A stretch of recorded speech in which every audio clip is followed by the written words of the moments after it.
Hello student, good morning. स्वागत है आपका एक बार फिर से मेरे चैनल ए फॉर अर्जुन में। और आज हम एक अलग सीरीज शुरू कर रहे हैं, उसका नाम है उत्तराखंड का करंट अफेयर। उत्तराखंड में आने वाले 2-3 महीने में बहुत एग्जाम होने वाले हैं। फिलहाल बंदी रक्षक की डेट तो आ भी गई है 15 अक्टूबर को। अभी लैब असिस्टेंट के भी फॉर्म आ रखे हैं। और जो भी ये पेपर है, अगर यूकेपीएससी पेपरों को करवाता है तो यूकेपीएससी में करंट अफेयर बहुत हद तक आने के चांसेस है। तो एक अलग प्लेलिस्ट बना रहा हूँ मैं इस करंट अफेयर का। अक्टूबर में पेपर होगा और आपको जनवरी 2023 के हर एक महीने के नोट्स मंथली वाइज मिल जाएंगे। तो आज हम चर्चा करने वाले हैं जनवरी 2023 के करंट अफेयर पे। तो प्लीज़ वीडियो को अंत तक देखिएगा। और अगर आपको करंट अफेयर आपका मजबूत करना तो हर एक महीने की प्लेलिस्ट में बना दूंगा। सिर्फ उत्तराखंड का भी हम पढ़ रहे हैं। अभी जब ये प्लेलिस्ट कंप्लीट हो जाएगी उसके बाद हम नेशनल जीके या नेशनल करंट अफेयर पे भी बात करेंगे। तो चलिए शुरू करते हैं। आज का हमारा पहला पॉइंट है देश का पहला all weather running track. All age का मतलब है सभी आयु। ये बच्चों के लिए, बूढ़ों के, जवानों के लिए, सभी वायु के लोगों के लिए एक रनिंग ट्रैक बनाया गया है। और ऐसा रनिंग ट्रैक आज तक हमारे देश में बना नहीं है। देख रहे होंगे आप फोटो में, तो इसके ऊपर एक सेट बनाया गया है जो कि प्लास्टिक का है।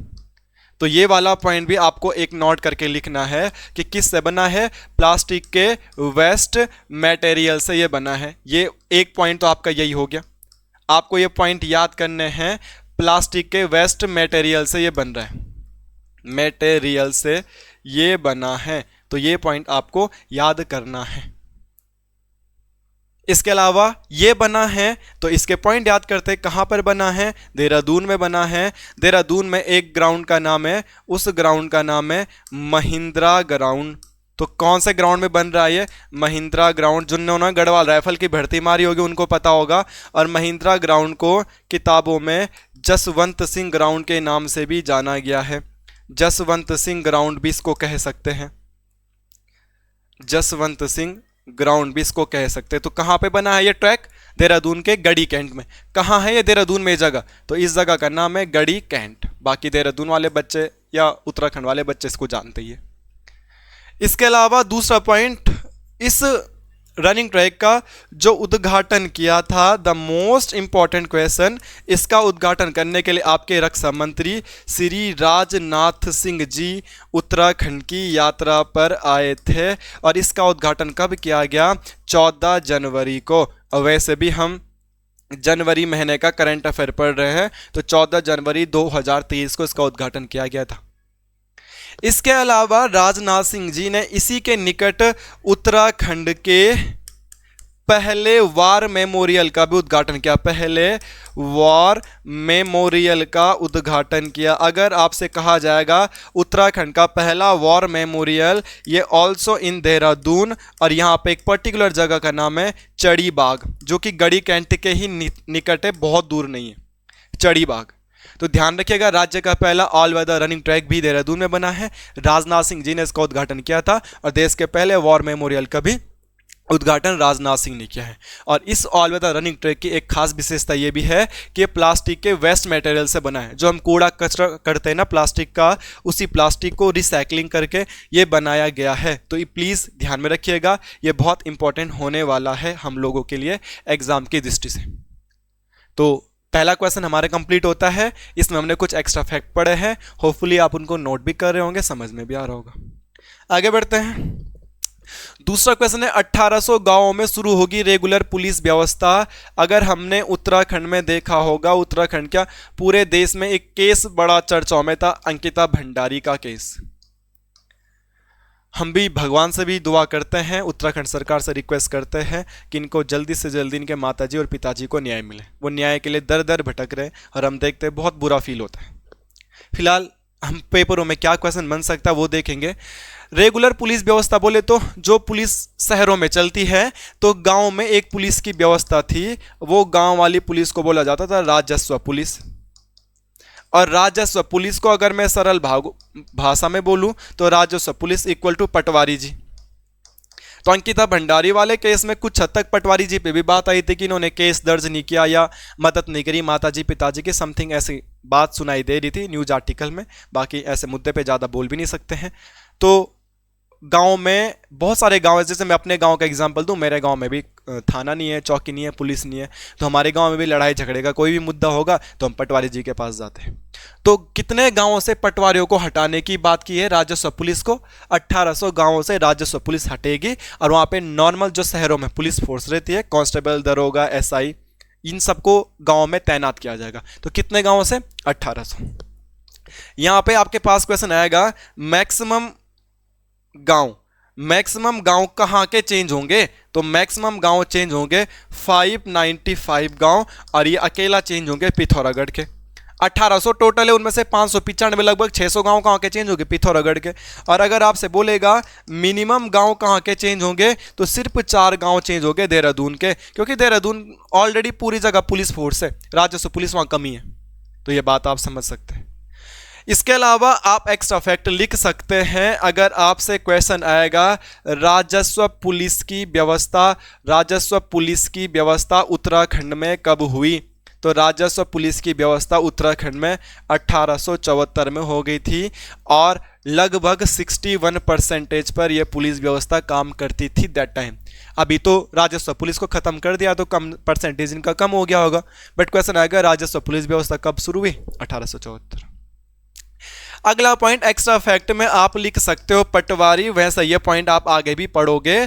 तो पटवारियों की नियुक्ति पहली बार उत्तराखंड के इतिहास में पटवारियों की नियुक्ति 1819 में हुई थी, और उस समय सिर्फ 9 पटवारी बने थे। पहली बार कितने पटवारियों की नियुक्ति हुई थी? 9। और इन पटवारियों की नियुक्ति किसने की थी? जॉर्ज विलियम ट्रेल ने। कुमाऊं के कमिश्नर थे, वास्तविक संस्थापक या दूसरे कुमाऊं के कमिश्नर जॉर्ज विलियम ट्रेल, और जॉर्ज विलियम ट्रेल ने ही पहली बार पटवारी पदों की नियुक्ति करी थी, 1819 में करी थी, और टोटल कितने थे? 9। बट जो भी पटवारी ट्रेल ने बनाए थे, ये पटवारी कैसे थे फ्रेंड्स? तो ये थे आनुवांशिक। तो प्लीज आप ध्यान में रखिएगा, और आपने कमेंट करके बताना है, प्लीज कमेंट करें जो भी वीडियो देख रहा है आगे जाके। मैंने ऑफलाइन क्लासेस में ये पॉइंट पढ़ा भी रखा है आप लोगों को, बच्चों को, कि इन्होंने आनुवांशिक पटवारी बनाए थे, मीन्स कि जिसको पटवारी बना दिया जाए उसी का लड़का पटवारी बनेगा, उसी का लड़का पटवारी बनेगा, वरना तो आजकल पटवारी के फॉर्म ही नहीं आते फिर। तो आगे जाके कुमाऊं के एक और कमिश्नर आते हैं, वो आनुवांशिक पटवारी की जगह योग्य पटवारी शुरू कर देते हैं।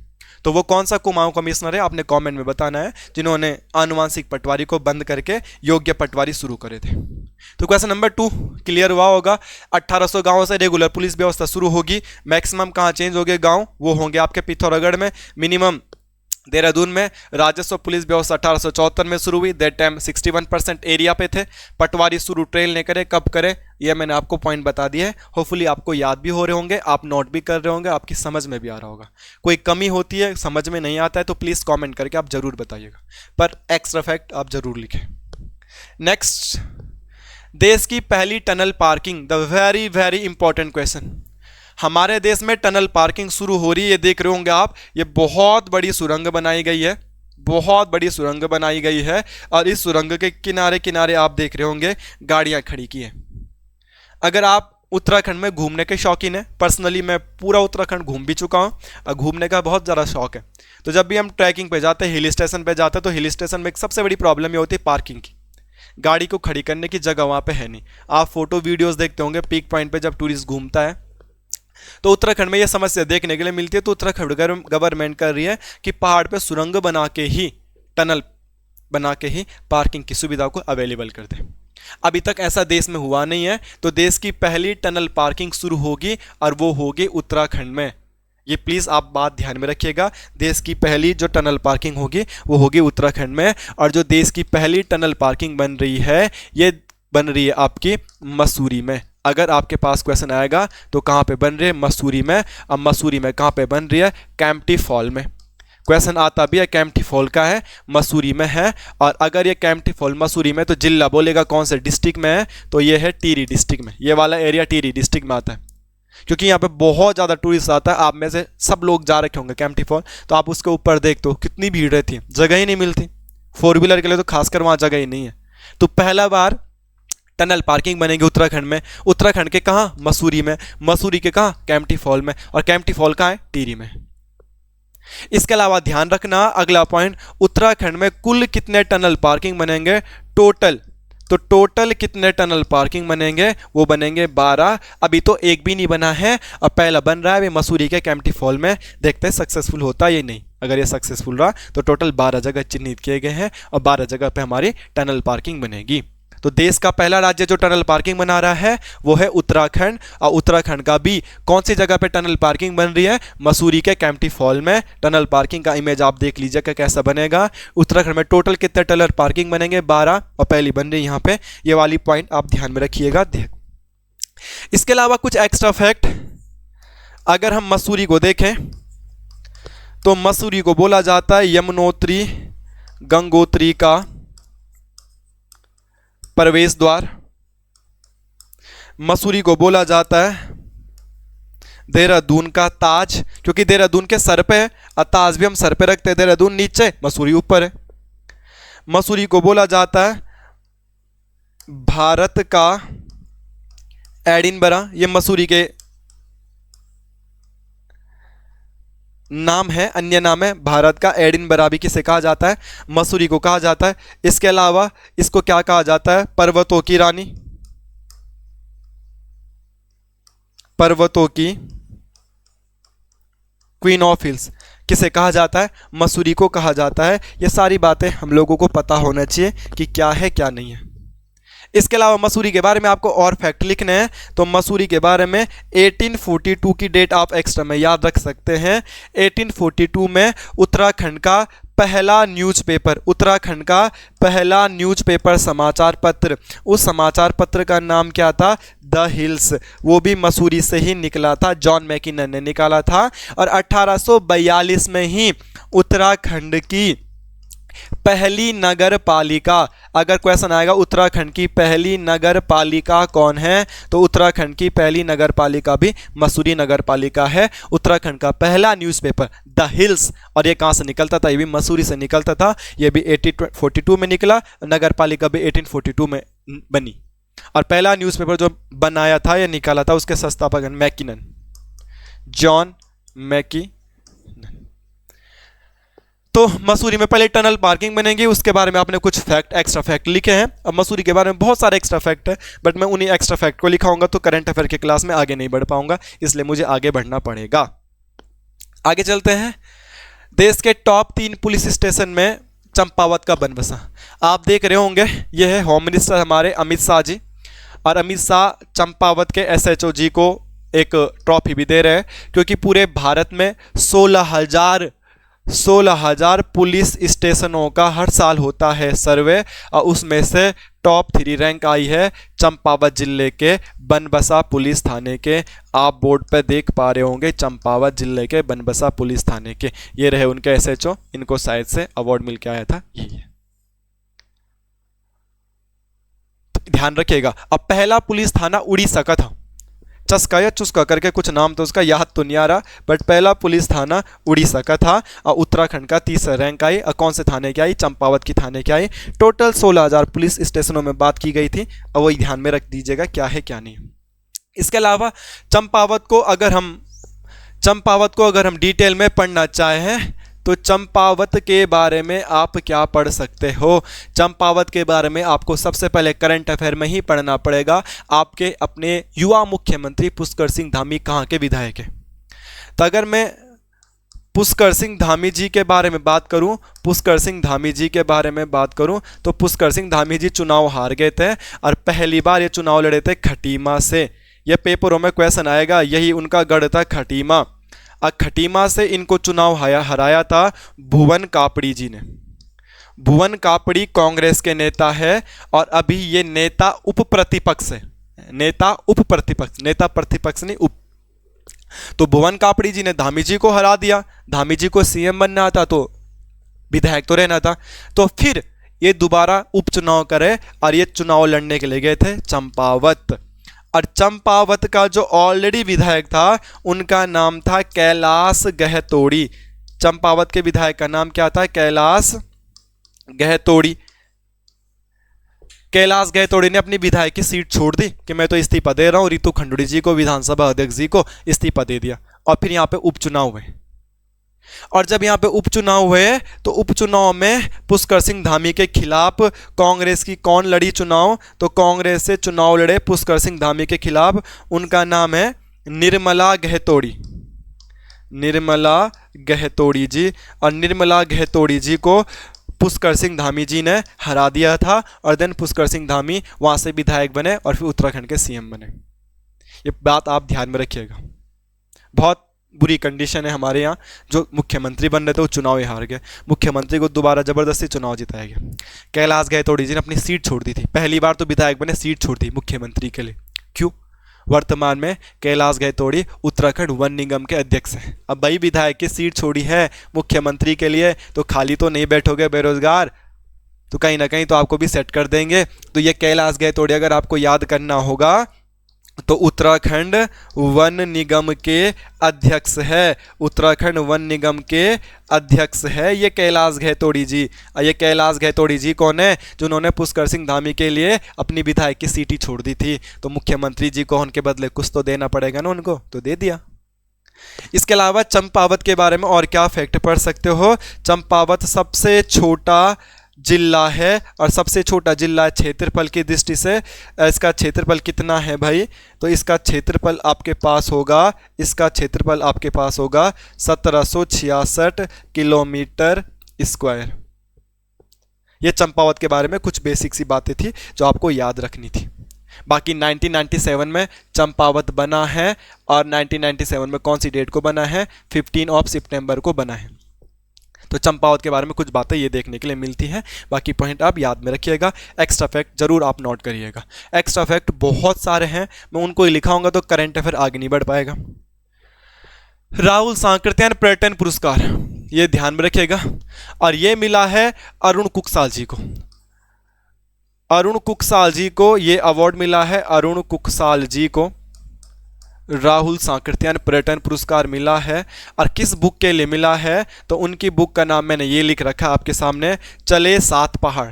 तो अगर क्वेश्चन आएगा किस बुक के लिए मिला है तो आप यहाँ से नोट डाउन कर सकते हैं, चले सात पहाड़। और किसको मिला है दोस्तों? तो ये आपके सामने लिखा है अरुण कुकसाल जी को मिला है। अरुण कुकसाल जी कहाँ से निवास करते हैं, किस जिले से निवास करते हैं, किस जिले के निवासी हैं? तो पौड़ी के। अरुण कुकसाल जी पौड़ी के हैं और इन्हीं को ये अवार्ड मिला था। ये प्लीज आप ध्यान में रखिएगा क्या है क्या नहीं है।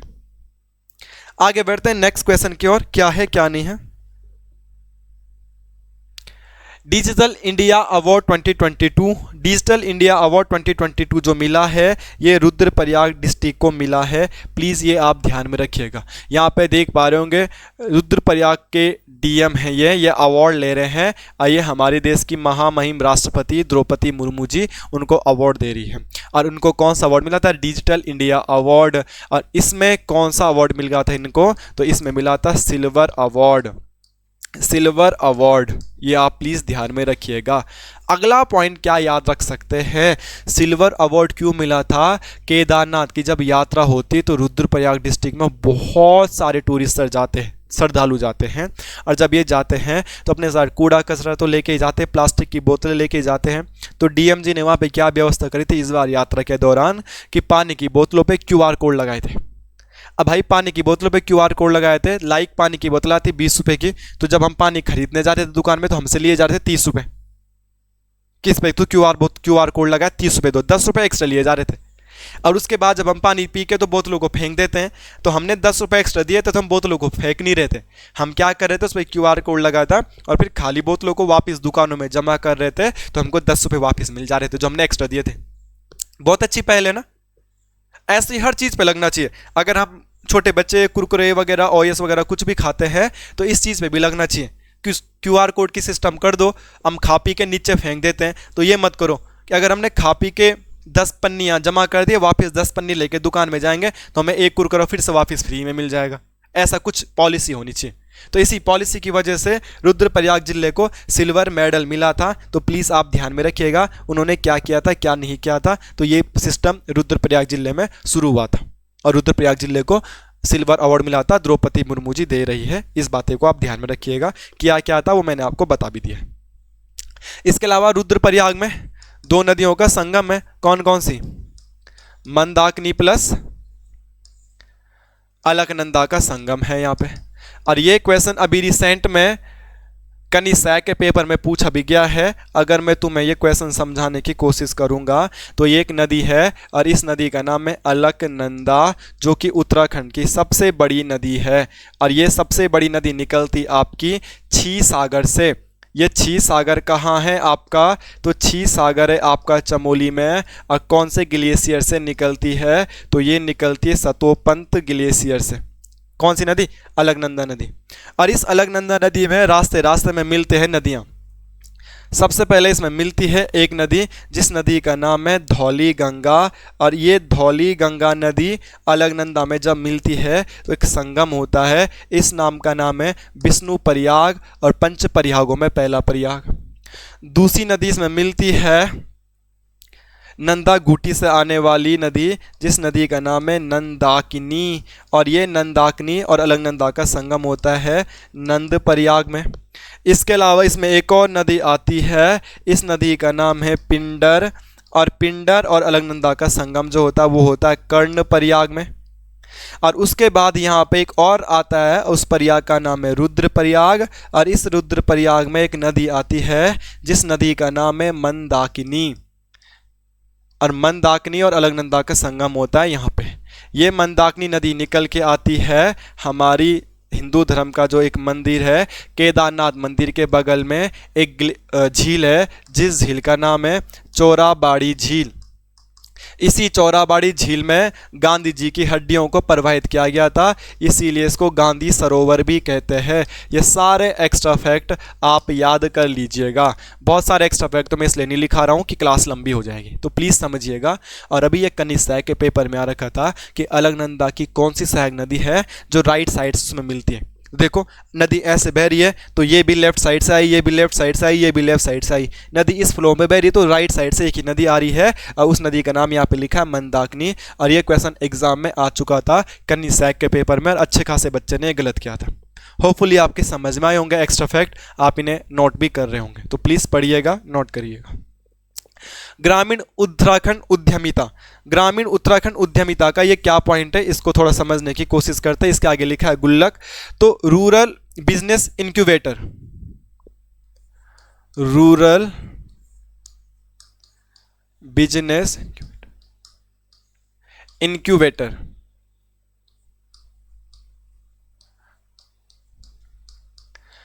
ग्रामीण क्षेत्र के लोग अगर कोई बिजनेस स्टार्ट कर रहे हैं तो उसके लिए ये जो गुल्लक वाली संस्था है धामी जी ने देहरादून से शुरू करी है, ये आपकी हेल्प करेगी। अगर आपको कोई भी बिजनेस शुरू करना है, आपका नौकरी के बदले आपको नौकरी लेने के बदले नौकरी देनी है बिजनेस शुरू करके, तो आप इस गुल्लक कमेटी से, गुल्लक संस्था से मदद ले सकते हो कि मैं ये बिजनेस शुरू कर रहा हूँ, कैसा क्या आप मेरी मदद करोगे, लोन के सापेक्ष में या जगह के बारे में कैसे आप मेरी मदद कर सकते हो। तो ये रोजगार देने के लिए है, बिजनेस से संबंधित संस्था है, वो है गुल्लक। उत्तराखंड ग्रामीण उद्यमिता समिट 2023 में ये समिट हुई थी। अगर बोलेंगे ये समिट कहाँ हुई थी, तो ये समिट हुई थी देहरादून में।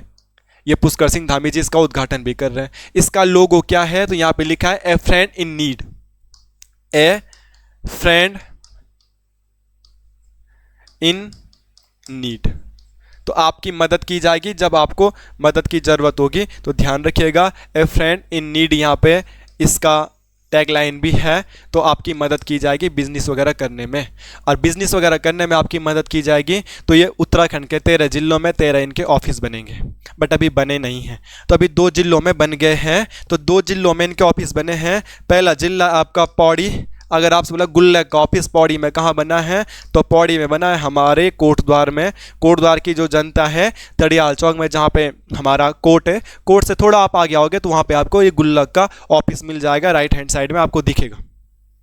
और दूसरा बना है कुमाऊँ में, और कुमाऊँ का बना है अल्मोड़ा में, और अल्मोड़ा में बना है आपका हवाल बाग में। तो क्वेश्चन आएगा गुल्लक के अकॉर्डिंग या उत्तराखंड उद्यमिता समिट के अकॉर्डिंग जो पहला ऑफिस खुला है या पहला बना है ऑफिस, वो कहाँ बना है, अल्मोड़ा में। पहला ये बना था, ठीक है, और कोटद्वार में दूसरा बना। तो गढ़वाल का पहला हो जाएगा, कुमाऊँ का पहला हो जाएगा। देख लीजिएगा 2 ही जगह बना। कितने जिलों में बने, अभी 2 ही जिलों में बने, बाकी 13 जिले आगे बनेंगे। आगे चलते हैं। चार धाम यात्रा के लिए इलेक्ट्रिकल वाहन चार्जिंग स्टेशन बने हैं, और चार धाम यात्रा के लिए जो ये बने हैं, ध्यान में रखिएगा क्या क्या मुद्दा है, क्या क्या मुद्दा नहीं है। एक योजना आई है कि चार धाम यात्रा के लिए चार्जिंग पॉइंट बनाए जाएंगे, जिनके पास इलेक्ट्रिकल गाड़ी है वो चार्ज कर पाएंगे, नहीं तो इलेक्ट्रिकल गाड़ी वाले तो आते ही नहीं है चार धाम यात्रा पे। तो ध्यान रखिएगा ये प्रोजेक्ट ये है, और कुल कितने चार्जिंग पॉइंट बनेंगे, कुल पॉइंट बनेंगे, कुल कितने चार्जिंग पॉइंट बनेंगे, तो ये बनेंगे 62, और इन 62 में सेल के लिए गंगोत्री और यमुनोत्री में ये स्टार्ट हो गया है बनना, ये प्रोजेक्ट शुरू हो चुका है। और टोटल कितने बनेंगे उत्तरकाशी में 34। अब बाकी जो बचे कुछ हैं वो बद्रीनाथ और केदारनाथ के लिए बच गए हैं, वो बाकी उधर बनेंगे। अब बद्रीनाथ और केदारनाथ में इसलिए नहीं बन पा रहे थे, हमने देखा था जोशीमठ में जो आपदा आई थी, भूधसा हुआ था, उसकी वजह से भी वो काम रोक दिया गया था। अदरवाइज चार धाम यात्रा के लिए कितने चार्जिंग पॉइंटों की व्यवस्था की गई है, तो 62। और ये काम शुरू कहाँ हो रहा है, तो ये काम शुरू हो रहा है उत्तरकाशी में, और ये काम उत्तरकाशी में किसके लिए शुरू हो रहा है, गंगोत्री यमुनोत्री के लिए। और कितने चार्जिंग पॉइंट बनेंगे उत्तरकाशी में, तो ये बनेंगे 34। ये पॉइंट आप ध्यान में रख लीजिएगा। इलेक्ट्रिक वाहन वाले, आपके पास अगर इलेक्ट्रिकल स्कूटी कार है तो आप चार धाम यात्रा पे जा सकते हैं, अभी तक ये लोग जाने में डरते थे। नेक्स्ट अगर हम आगे पढ़ेंगे, गणतंत्र दिवस परेड में दिखेगा उत्तराखंड का छोलिया नृत्य। तो गणतंत्र दिवस की परेड में उत्तराखंड का छोलिया नृत्य दिखा था, और ये छोलिया नृत्य में इंपॉर्टेंट ये भी है कि गणतंत्र दिवस की परेड में छोलिया नृत्य दिखने के साथ साथ उत्तराखंड की जो रैंक आई थी, उत्तराखंड की रैंक आई थी फर्स्ट। तो ये आप ध्यान में रखिएगा क्या क्या मुद्दा है, क्या क्या मुद्दा नहीं है। पहला पॉइंट तो ये है, गणतंत्र दिवस 2023 में इस उत्तराखंड की जो झांकी थी, इसकी थीम क्या थी, तो इसकी थीम का नाम था मानस खंड। उत्तराखंड की रैंक क्या आई भाई, तो उत्तराखंड की रैंक आई थी, प्रथम रैंक आ गई थी उत्तराखंड की इस झांकी में। इसके अलावा पॉइंट आएगा कुल कितने सदस्य थे उसमें, कुल सदस्य कितने थे, तो कुल सदस्य थे आपके पास 18। ये पॉइंट आप ध्यान में रखिएगा कि क्या है क्या नहीं है। इस 18 को भी दो भागों में बांटेंगे, तो ये है 16 और 2। 16 तो कर रहे थे एक स्पेशल प्रकार का नृत्य, और उस नृत्य का नाम है छोलिया नृत्य। यह क्वेश्चन पेपर में पूछा भी जा चुका है, कौन सा नृत्य क्या था, छोलिया। और ये दो जो लोग कर रहे थे, ये दो लोग कर रहे थे योगा, और इन दो लोगों का नाम भी दे रखा है, वो नाम है बारू सिंह। एक का नाम है बारू सिंह और एक का नाम है अनिल सिंह। बारू सिंह और अनिल सिंह, तो ये दोनों योगा कर रहे थे। ये आपकी उत्तराखंड की थीम भी देख पा रहे होंगे क्या है क्या नहीं है, तो ये चीज़ आप समझ पा रहे होंगे। इसके अलावा इसमें आपको मोर दिख रहा होगा, इसमें कस्तूरी मृग दिख रहे होंगे, इसमें कहीं पीछे मोनाल भी होगा, इसमें मोनाल का भी चित्र दिखाया गया है। ये जो जंगल है इसमें कॉर्बेट नेशनल पार्क भी दिखाया गया है। ये जो मंदिर है इसमें जागेश्वर भी दिखाया गया है। तो ये पॉइंट बनेंगे आपके पास, ये पॉइंट बनेंगे पेपरों में, तो प्लीज़ इनको ध्यान में रखिएगा कि क्या मुद्दा है क्या मुद्दा नहीं है। तो इसमें क्या क्या दिखाया गया था उस पॉइंट को समझिएगा। कॉर्बेट नेशनल पार्क दिखाया गया था झांकी में, कस्तूरी मृग दिखाए गए थे झांकी में, कस्तूरी मृग आपका राज्य पशु। इसके अलावा आपका राज्य पक्षी मोनाल दिखाया गया था, आपका राष्ट्रीय पक्षी मोर दिखाया गया था। एक मंदिर भी दिखाया गया था, वो था जागेश्वर मंदिर समूह, जागेश्वर मंदिर समूह। और जागेश्वर मंदिर समूह कहाँ है आपका, तो ये है अल्मोड़ा में। और इस बार हमारे देश में टोटल कितनी झांकियाँ थी, तो टोटल झांकियाँ थी 23, और उत्तराखंड की रैंक आई फर्स्ट। तो ये ध्यान में रखिएगा, ये क्वेश्चन हमारे लिए बहुत इंपॉर्टेंट होने वाला है, तो प्लीज़ इसको ध्यान में रखिएगा। और थीम का नाम था मानसखंड। इनके साथ साथ एक भी याद रख लेना, एक और पक्षी थी उत्तराखंड की, जिस पक्षी का नाम है घुघुती। तो कभी ऐसा डीप क्वेश्चन आएगा, निम्न में से किसको 2023 के झांकी में नहीं दिखाया गया था, दिखाया गया, तो ध्यान रखना। कस्तूरी मृग थे, मोनाल था, मोर था, जागेश्वर का मंदिर समूह था, घुघुती था, और जो जंगल था वो कॉर्बेट नेशनल पार्क का था। तो ये पॉइंट आप समझ में रखिएगा। टोटल देश में कितनी झांकियाँ थी, 23, उत्तराखंड की रैंक आई थी 1। तो ये उत्तराखंड की झांकी थी। तो होपफुली आज की क्लास आपकी समझ में आई होगी। आज हमने जनवरी के टॉप 10 क्वेश्चन किए, और उन क्वेश्चनों के रिगार्डिंग मैंने आपको एक्स्ट्रा फैक्ट जरूर लिखाए हैं। ये एक्स्ट्रा फैक्ट को याद करिएगा, करंट अफेयर से मिलता जुलता क्वेश्चन पेपरों में आता है। तो प्लीज़ आप नोट करिएगा, होपफुली समझ में आई होगी। नेक्स्ट क्लास आपको कल मिल जाएगी जिसमें फरवरी के करंट अफेयर हम इसी लिहाज पे पढ़ेंगे। थैंक यू, बने रहेगा चैनल पे। चैनल के रिगार्डिंग या मेरे वीडियो के रिगार्डिंग आपको कुछ भी परेशानी होती है या कभी मैं गलत पढ़ा देता हूँ या कुछ भी कमी लगती है, आप प्लीज़ कमेंट करके बताइएगा, क्योंकि मेरा चैनल अभी बिल्कुल नया है। अभी 5 या 7 दिन हो रहे हैं मेरे को चैनल बनाए हुए, और इन 5-7 दिनों में मैंने 5-7 वीडियो अपलोड भी कर दी हैं। रोज़ मैं 1-2 वीडियो अपलोड कर देता हूँ। तो प्लीज़ मुझे हेल्प करें और मुझे बता दीजिएगा आपको किस तरीके की वीडियो चाहिए, और जो भी कमी होगी आप अगर उन्हें बताओगे तो मैं उन कमी को दूर करूँगा। बाकी धन्यवाद वीडियो को देखने के लिए, बने रहेगा चैनल पर।